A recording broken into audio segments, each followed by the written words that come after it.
And so Brad Pitt was in that, and George Clooney, and so World Vision Canada was part of the coalition.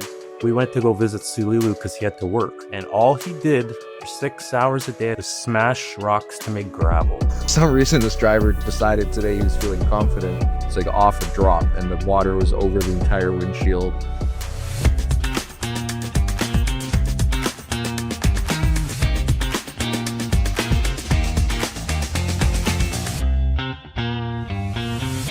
Welcome, everyone. Here with the Vision Journal podcast, where we collect stories and hear from people that have experienced World Vision in one way or another, whether that's working for them or experiencing them in other ways. And today we are very excited. This is a fun one for me specifically. We've got Mark Polic and Corey Scarrow. They are longtime World Vision employees that I have had the privilege of working with in my time here at World Vision. And I'll let them maybe kind of jump in and introduce themselves and talk a little bit about what their roles with World Vision Canada has been.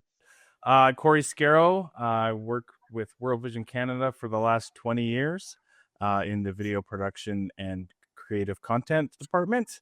And yeah, done everything from television shows to podcasts to media for social media and everything in between. So it's been a journey. I travel a lot with World Vision several times a year to gather content and to see the work that we've done. And it's an amazing privilege. And it's, I really love working here. So it's awesome. Yeah, same. I've been at World Vision for a long time.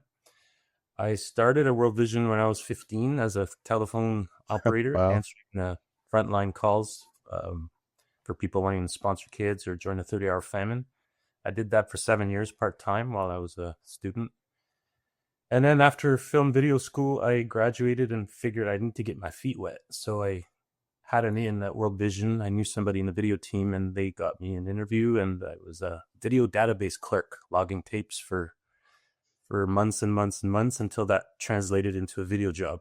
So I've been there since 2000, so a total of 32 years with World Vision. Didn't think that would ever happen, but here I am, loving it, and seeing a lot. I've traveled a lot, and it is a privilege, like Corey said. And for me, it was once I was on my first trip that locked in my desire and wish to stay with World Vision. How soon into your time as a video clerk or videographer did you get to go on your first trip? 4 years. 4 years, okay. Yeah. And where was that trip? And maybe just share a little bit about that. Yeah, totally. It was a big trip for me. It was a pretty big trip in the sense that we brought a lot of people, most notably Curtis Joseph and his from the Toronto Maple Leafs at the time, and his family, which was the first and I think the only time we ever brought a whole family with us. So we had 3 little kids, his wife and himself, and then a few others. And the crazy thing about that trip was it was the 10-year anniversary of the genocide in Rwanda. So it was a really heavy time, but at the same time, maybe celebratory of some sort. Like there was a lot of reconciliation going on. So a lot of the stories and people we met had a lot to say about that. And then some of the things we got to witness and see were just pretty heavy and also very enlightening. Mm-hmm. Wow. That's fantastic to hear. I want to hear more about some of these stories and some of these trips that you guys have been on. I think first, like, you kind of alluded to, you were sort of with World Vision as a phone clerk. And for both of you, I'm curious what drew you to World Vision in the first place. Maybe you'd seen some stuff. You're obviously familiar with them in some way or another, but what drew you in and what's kind of kept you going? This is like you guys combined, you guys have more experience than many people's life. So yeah. Just curious kind of what that journey's been like. Go for it, Corey. Yeah. When I started, I had just started right after the tsunami in the Indian Ocean. And that was my first introduction to World Vision. Not first introduction, because I had actually sponsored a child for many years before that. And I've done a 30-hour famine when I was a kid and watch television shows and all that kind of stuff. But my first introduction to World Vision as an employee was the Tsunami, and that was a pretty big impact on me, just to see how much devastation there was. I think there was over 200,000 people affected and all around the Indian Ocean. And World Vision's response to that was massive, as well as the Canadian audience. They really resonated with what was happening. To see that right off the bat, I think really ignited a fire in me, and to just know that when there is need and when there is devastation and when there is children and families who are suffering, World Vision is right there on the ground within hours, actually sometimes, to make that just that much better for people. And that was really touched my heart a lot. And we did so much work around that to just motivate and inspire Canadians to just continue to give. And it was a really amazing experience to just be right as part of that. Yeah, I would say my my familiarity and introduction to World Vision started as a kid. Our family sponsored a child, which a lot of people did. Sunday afternoons at home, it was pretty common to sit and watch the telethons that World Vision had on often. Not so much because we looked for it, but because my dad often made us kind of sit and watch and kind of make us realize how fortunate we were to live where we lived and all the blessings that we have in life. So there was a telethon we watched, I'd say around 84, 85 during the Ethiopian famine. And that really dug a hole in my heart. And it kind of softened me to really appreciate and realize how lucky and fortunate we are to live where we live. So growing up, that was, a common thing, and it stuck with me. And then, lo and behold, World Vision headquarters was like probably a 15-minute bike ride for me from home, the head office in Meadowvale in Mississauga. So it was a cool place to try to get a job. That worked out, and I got hired as a bilingual phone operator. And like I mentioned earlier, the rest is history. But I just, once in the field, never wanted to move on and just really enjoy where I am.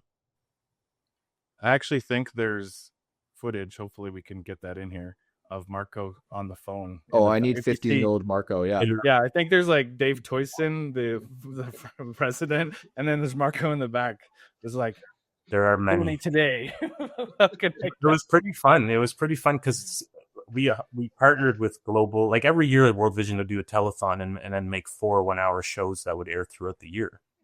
So often it would be at CHH Studios in Hamilton. You had Global in Toronto. So it was kind of cool as a kid. I'm in the studio environment.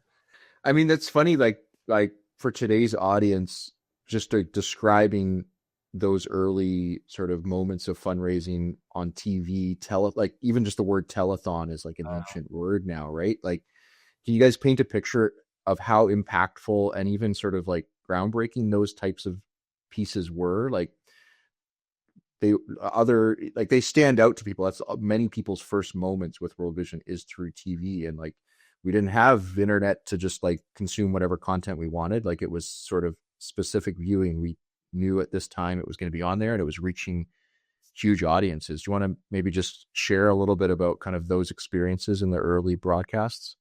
Yeah, well, I think that World Vision's presence in the broadcast space was significant, especially they had like late night shows as well as the telethons, as well as they did continued broadcasting for a long time.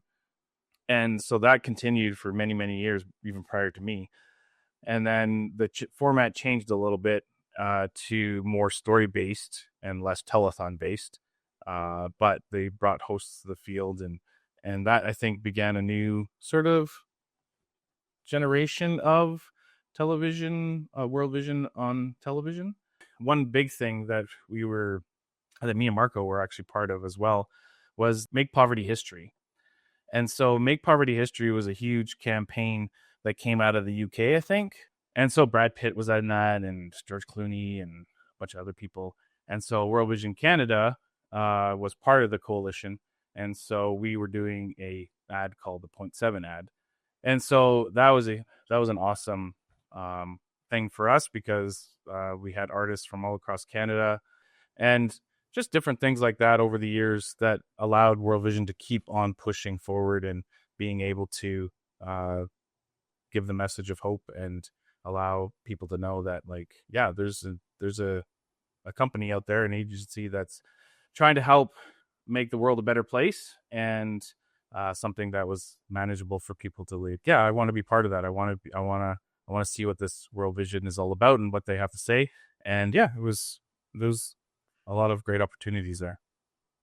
What you alluded to a few celebrities. I'm curious, like, is there some memorable? You've obviously traveled with a few. You mentioned Curtis Joseph and others. Is there some memorable moments of traveling with celebrities that kind of stands out to you? The good and the bad and the weird, or whatever. You don't have to out anybody. You can change the name if you want, but yeah, I personally, Corey and I traveled with a huge celebrity, that being Meghan Markle. Wow.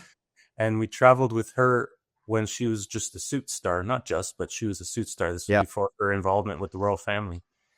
And that trip was to Rwanda as well, and we shot a bunch of water projects. But really, really nice lady, and really, really intelligent and well versed in the world, the developing world, and the struggles that exist. We've shot some spots with various athletes, Mike Fisher from the Senators at the time, a lot of local news anchors and kind of local celebrities across Canada, which was kind of fun to get to meet these people. Corey, anyone notable that you could think of? Yeah, we used to have a huge partnership with the NHLPA, which was really amazing for us to have. And yeah, they had PK Subban and George Laraque and a few others like that. We did some stuff with the NBA as well. And I know that we've done some spots with Tom Cochrane, and we've done a bunch of other things with other musicians as well. I have a video clip of Tom Cochrane and Dave Toyson in the back seat. I'm actually front seat, and Dave and Tom are in the back seat for whatever reason that was. And they're grooving out to I think it was his own music, hopefully. All Night Long, and they're both headbanging in the back. That was a pretty memorable moment that just popped in. That would be for sure. We had met a lot of interesting people and celebrities along the way, and my kids always tease me, and like, I'm watching TV and I'll be like, oh yeah, I work with that guy. I'm like, yeah, I'm sure you did. You went to school with him too, didn't you? So it's kind of fun.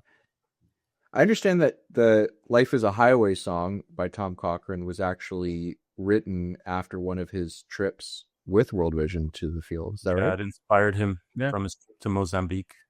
Wow. Yeah. The line in the song From Mozambique to Memphis Nights is from his trip to Mozambique with World Vision in, I can't remember what year, but it's been a long time ago. But he is a huge advocate, along with Jen Arden and a lot of other Canadian artists who just had a passion for just helping make the world a better place. And so, yeah, there was a lot of involvement and people just trying to come on board and give their voice and lend their talents to whatever it is. And Tom was a huge advocate for the work, and still is, I think.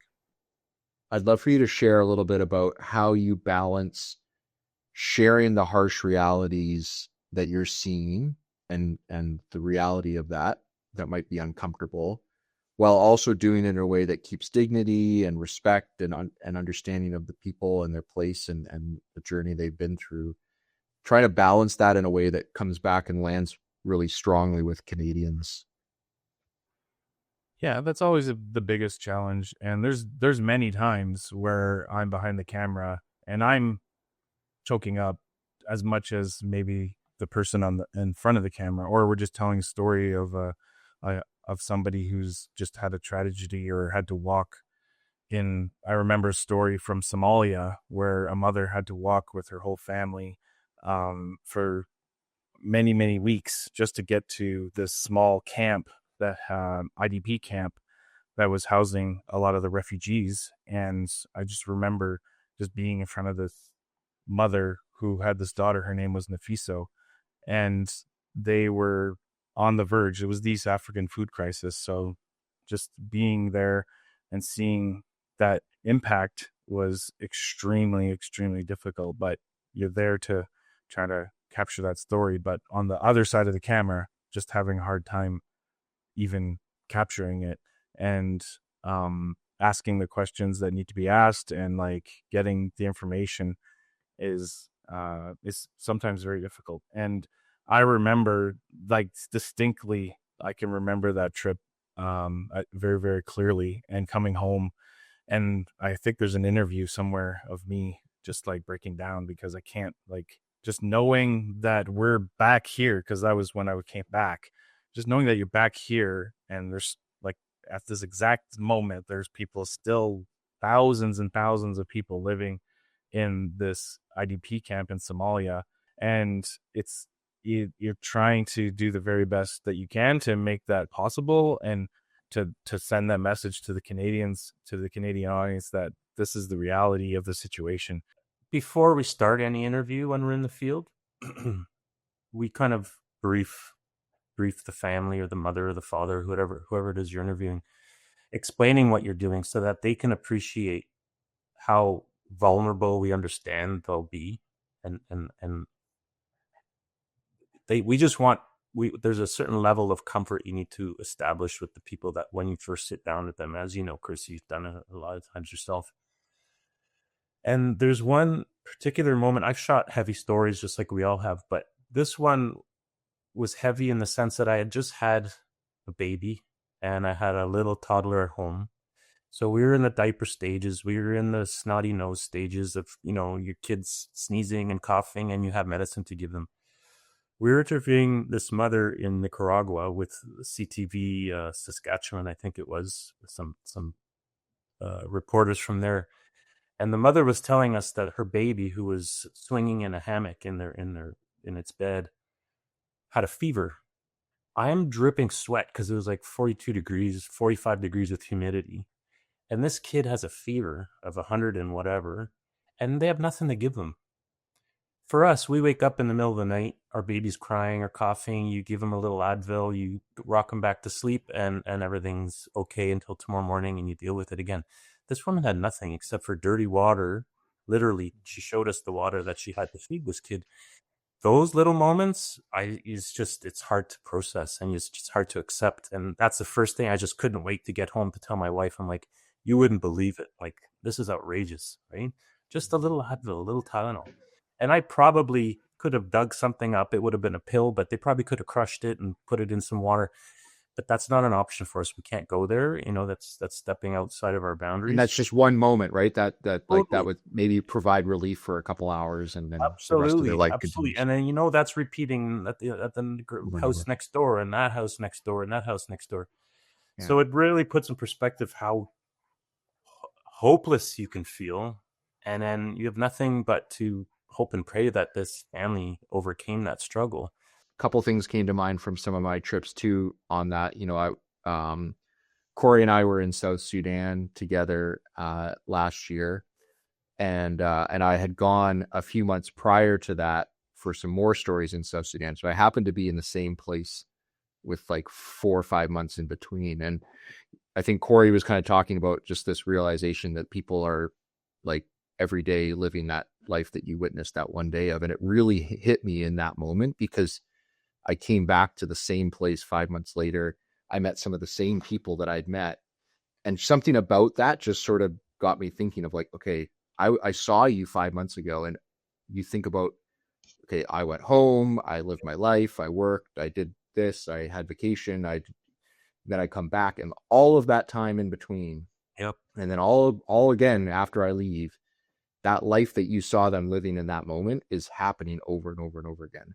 And like the one woman that came to talk to me, I wasn't even planning to talk to her. I was scheduled with some other people, and she kind of got my attention and wanted to talk. And she said, like, I don't need to get into her whole story. We don't have time for that. But she said to me, like, I heard that you were coming to hear people's stories, and I chose I traveled here to talk to you rather than work today. Like I would have worked in the field and made a dollar or two, but I felt that it was so important for me to share my story with you that I decided to travel to see you today instead. And like the weight and the responsibility that comes with something like that is tough, right? You're like, okay, I really need to hear your story, and I need to figure out a way to get that story out there, because like you're struggling to make it. And yeah, that's the hardest thing, is you feel like you need to carry that weight home. Yeah. And I do, like, that's what we're trying to do. And you're trying to tell those stories, and you're trying to figure out how to communicate this complex situation that's happening, and engage an audience, and to have them feel like they're there.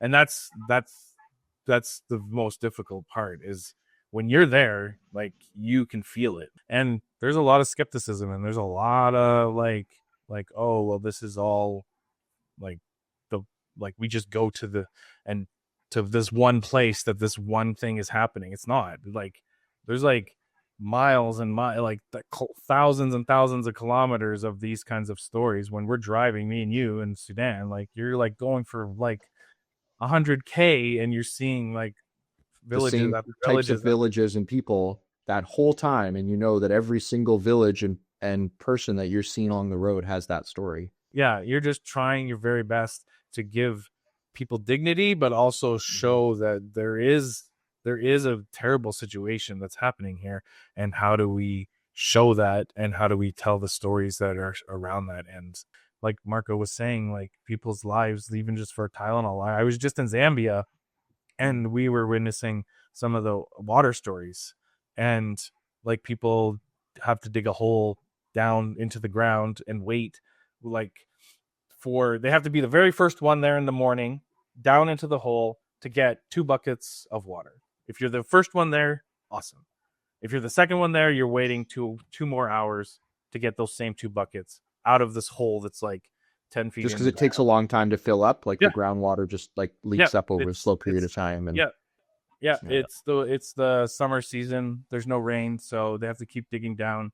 And if they don't want to do that, then they have to walk 10 kilometers to get 2 more buckets. And there's a huge lineup of people waiting to get that water as well.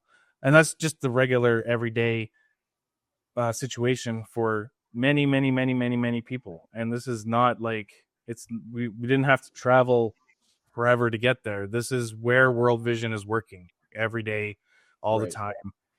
There's also the harsh reminder that you've seen, Chris, most recently, is you spend 5-10 kilometers to go get that dirty water. That's the only water you have. Now you got to carry it back.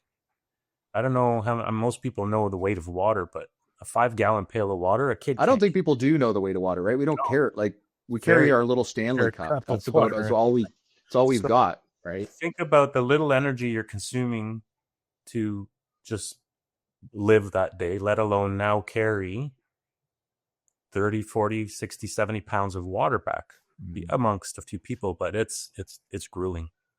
Yeah, we did it with Corey and I were there. Yeah. We did it with CFL players. So these are professional athletes that do training camp in grueling conditions, and they were just flat on their back. They couldn't handle it. It was worse than training camp for them, for football players.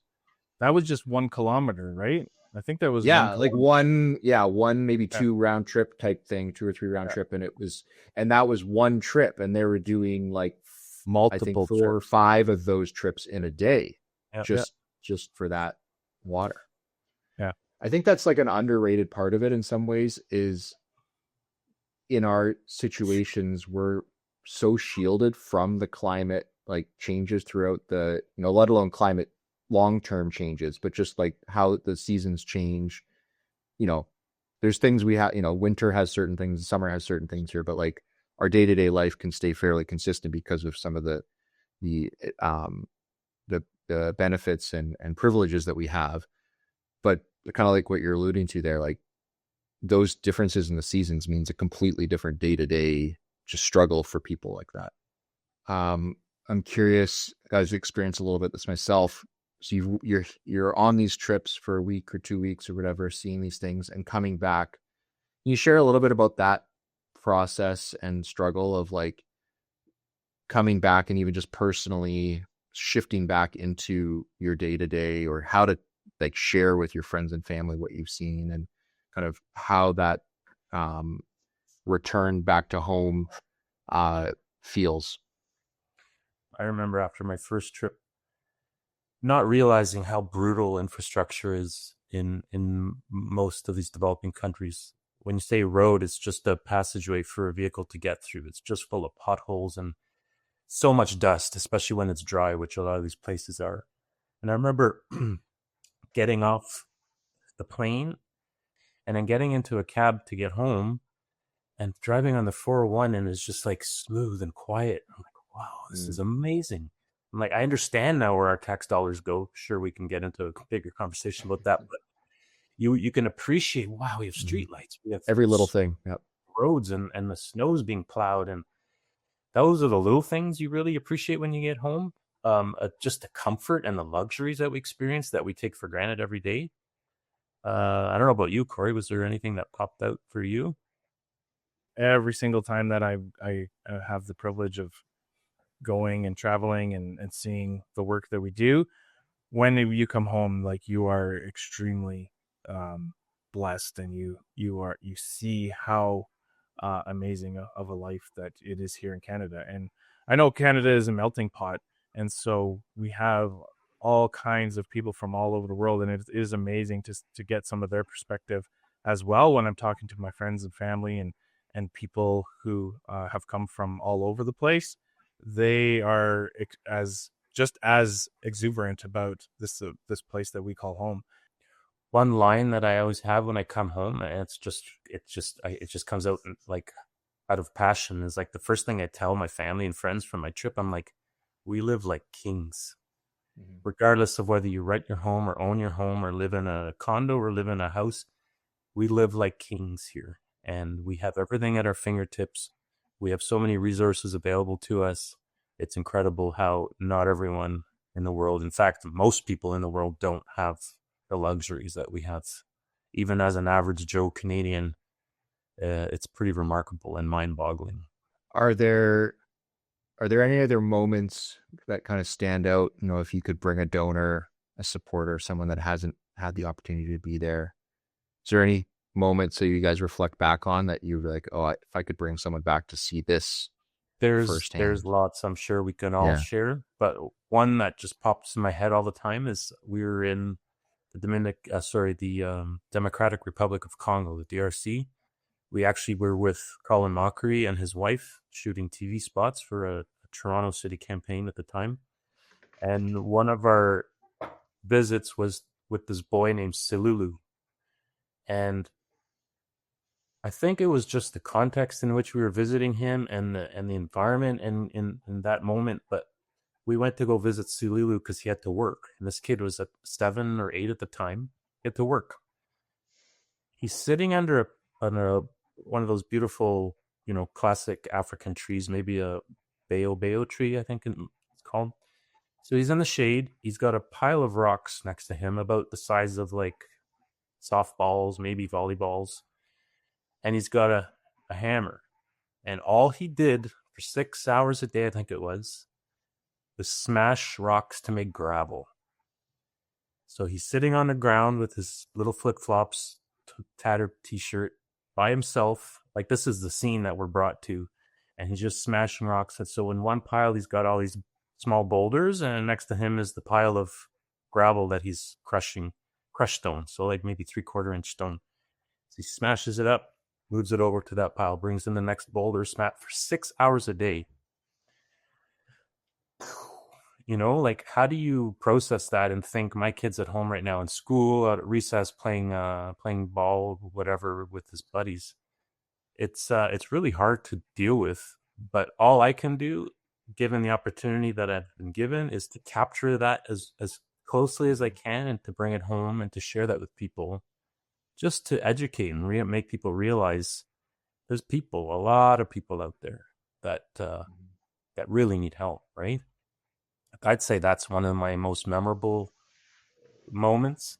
And again, there's heavier moments that we've all shot, but there's always that one that just resonated with you, and that's one. And yeah, never forget that. I mean, it was years ago, and you brought his name up like it was yesterday, so it's clearly stuck with you. I could picture him right now.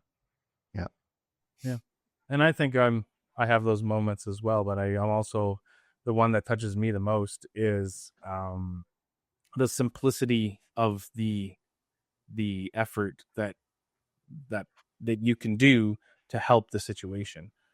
So, for example, when we were in Afghanistan, we visited a mobile health clinic, and this happens all over the world, but this is where it was. And we have these little packets that are called RUTF, which are they're kind of like a power bar, or like some sort of like quick protein. We also call it Plumpy Nut as well, and it is for severely malnourished children. And so they had two children, one child who had already been on RUTF for I think it was 3 months, and how successful that was. And they had brought that child back from the brink of starvation. And then they had another child who had also come in, and they were giving him a new supply of RUTF. And it's just something, I know that this RUTF comes from a major donor who was passionate about trying to just do something. And it's just simple peanuts with a bunch of other nutritional components to it. And it allows children to be nourished and be able to come back. And it's just something so small. And I know we ship thousands and thousands of containers of this stuff all over the world, and that's just one element of creating sustainability and helping in humanitarian aid. Well, just think of that one child, right? Like the trajectory change of that kid's life, right? From not having that, and think of all the worst case scenarios that could have happened to that kid without the interventions of the food and nutrition. Yeah, I mean, we've talked a lot about some of the really tough stuff, and we could, I'm sure, go on and on about it because it's such a big reality of the work that we do. Is there any moments that, like, there's joy and fun and laughter that happens in these moments too, and sometimes in least expected ways? You know, you might be in a harsh place and there's a laugh there still. Is there any like really kind of funny or quirky or just like mishaps that you guys can think of that's gone on? We're standing in front of the hotel by the road waiting for our World Vision vehicle to come and pick us up. So I got my Pelican case with gear and whatnot, and I had a small camera bag with this digital SLR, which was resting on the ground. Pack all the gear, go to our location. 2 hours later, we're there, and I'm like, okay, let's take a few photos for whatever reason. And I'm like, I don't see my camera bag anywhere. And then realize like I'd last put it down on the curb in front of the hotel, and it didn't make it in the vehicle. And I'm like, oh my gosh, what do I do now, right? I feel responsible, obviously. And so I had one of the staff call the hotel and say, one of our guys left the camera, or might have left the camera bag on the front sidewalk there by the road. So like, okay, let me check. And this is 3-4 hours later that I'd realized this is missing. Like, let me go check. Buddy goes out. He's like, oh yeah, it's here. It was sitting there for 3-4 hours on a busy Tanzanian street. Nobody touched it. It wasn't theirs to take, right? And I was just like, wow, that was really impressed just by the culture, nobody attempting to steal it or noticing it or whatever. We were in a ADP, and it had been raining. Weirdly, this last trip was during the dry season. The one before that was during the wet season, and it's quite the contrast. And so we had traveled out to the ADP, which is like super, super far. Our World Vision staff who had been with us from Zambia, they were like, okay, well, we have to think about making sure we leave on time, or like they had been watching the weather or the clouds or whatever. And they were like, okay, you got to make sure that you're paying attention. I was like, oh, why is that? And they're like, well, we don't want to get stranded. And I'm like, oh, like, what do you mean stranded? They're like, well, it could be the rainy season, and, like it could get stuck in the mud, and I'm like, oh, okay, like, but we have Jeeps, like like World Vision has like Toyota Highlanders, like they can get through a lot of stuff, and it's like they're pretty. I've seen like us go up like massive hills and like anything. like yeah, I've never seen a driver not be able to get through something. So I was like super confident. I'm like, yeah, no problem. Like, sure, just let us know when we're supposed to go. But as videographers, and you guys, we're just trying to go. Like, we're constantly like, just 1 more minute. I'm just gonna get this shot. I'm like, and then you're just like, just 2 more minutes, and then you're like constantly, and they're like, you got to go, buddy. And then like, so finally they're like, no, you got to go. And I was like, it's not even raining. Like, it's not a big deal. Like, and they're like, so then we're like, no, you have to go, because we had a fair amount of traveling to get back. And so we all get in the car, and I think there's like two vehicles, and like the water is rising like really fast, and it's raining, and like so there's a shot, and hopefully we can get it in here. I'm opening the back door, and the water is up to the bumper of the car, and we're both vehicles are driving. What country is this, Corey? This was Zambia. And it was like, I don't know exactly. Like, I don't know if I didn't seem like we were in a valley, because I know there's people who go like, oh yeah, we have to get through this river, and sometimes rivers rise a lot, and then you get stuck on the one side, and you're totally stuck in the community, and you can't get past. But this was just like regular, like on the way in, it was like dry, like, reasonably dry, and on the way back, we were like driving through like 2 feet of water trying to get out. And I was like, a good thing that we listened to the drivers and to the ADP staff, because we would have totally been stuck. Ironically, in Malawi, we got stuck in a dry riverbed. So this riverbed, when it dries up, the sand just turns into like powder. So you often just end up digging yourself, like when the tires will often just dig themselves into the ground. So I'm there all of a sudden trying to push a 4x4 out with, again, Tom Cochran and Dave Toyson out of a dry riverbed. And that set us back about 2 hours trying to get out of there. Yeah, we tried to go to this refugee camp in South Sudan one of the last times, and drive out there, and then we hit this spot. There's a bunch of people gathered, and you can just see the road's completely washed out. The water's just going through. It's just a river going through. And so the driver gets out. He's like scoping it out and decides, no, we can't do it. And it's like, okay, that's fine. We kind of scheduled it so we could do it again the next day if we needed to. So we go back, and then the next day we go there again, and it wasn't better. If anything, it was worse, because like it was still rainy season in the water. But for some reason, this driver decided today he was feeling confident. He's like, no, today we can do it. It's no problem. It's like, okay. And I'm seeing these like motorbikes like have to get propped up as they're going across. I'm like, all right. So I got my camera out, because I was like, got to trust. I trust the driver, and I definitely trust the Land Cruisers. Those things are amazing.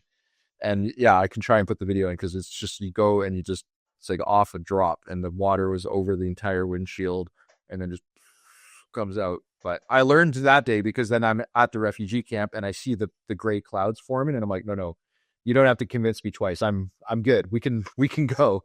I've seen what it looks like.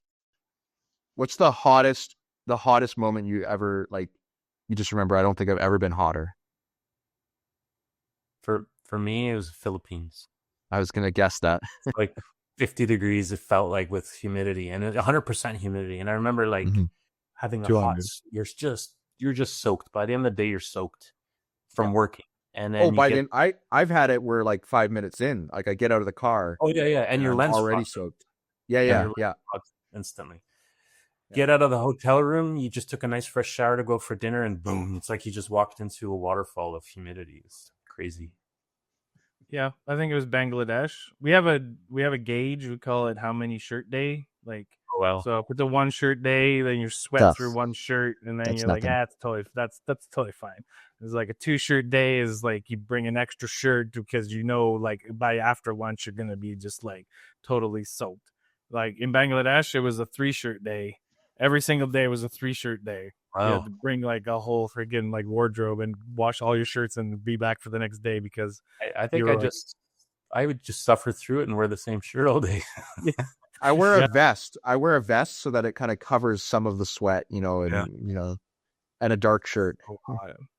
And the opposite of that was Peru. Peru was the most refreshing trip I was on. Like every day I was just like, I could wear a hoodie and jeans and this is great. It was always cool weather and overcast, and it was just lovely shooting conditions. Comfortable. Afghanistan would have been cold, right, Corey? Was that because you're weirdly Afghanistan depends on the time of year. Like, yeah, it depends on the time of year, but you can go up to the mountains and be freezing cold. And Afghanistan had so much different climates, and like there was green space and there was desert space, and like there was floods like when we were there, but then people were in IDP camps because of droughts. There was so much varying things happening that there was like, it was all over the map. Yeah, pretty cool. But I remember when we went to Romania for the Ukraine crisis and people escaping, it was a blizzard. There's shots of me and Michael. Yeah, it was like we went on in the morning. There's like 1.5 feet of snow, and me and Michael are shooting in the snow. And this is like super rare for me because all of the countries that we usually work in are like super hot. But like I brought a winter jacket and boots, and we're like shooting, and there's like a blizzard happening all at the same time. And people are coming across the border and living in these tents that are like covered in snow, and it was such a a crazy crisis. That's the only footage I ever worked with where there was snow in the picture. Yeah. It was just like rare. Absolutely crazy.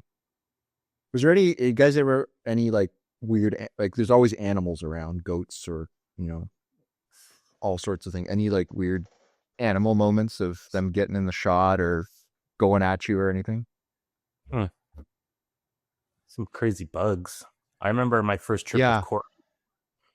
We remember that place we stayed at the first, I think it was the main hotel we stayed at, and then there was this massive like beetle, like the size of my palm, and then we're all just freaky, cuddled over it. And this is Corey's first trip, and I don't know if you remember, Corey, but I started like tickling your back as we were all staring. You're like, ah!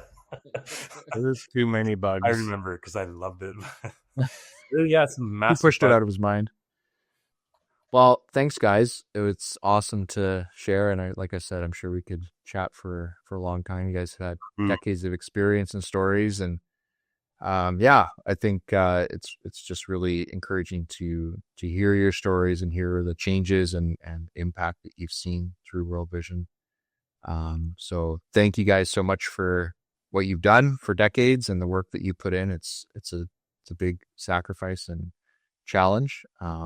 And me personally have had a joy and honor working with you guys. So it's great. Thanks, Chris. I appreciate it. And I appreciate your time doing this. And as nervous as I was going into this, the nerves settled and I felt better about it. You did great. The problem is I've got all these now stories and things I'd like to share one day. But maybe we'll have to do a part 2. Yeah, that would be awesome. But it's a super privilege to be working as this team. And I know that you're doing other stuff as well for WVI, but this is, it's been an amazing opportunity to go on trips with Marco and go on trips with you and tell stories and create engaging content. And we'll keep doing that. Yeah. Awesome. It's an honor.